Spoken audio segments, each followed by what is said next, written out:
team.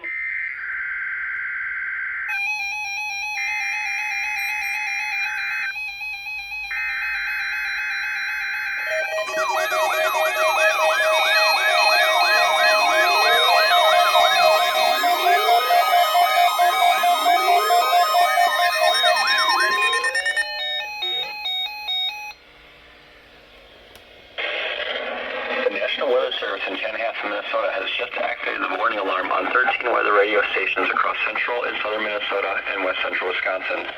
During dangerous weather situations, these specially built radios are automatically activated to warn for the hazard.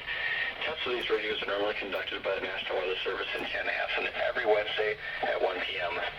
If severe weather threatens the area during a normal test time, the test will be postponed until the next good weather day.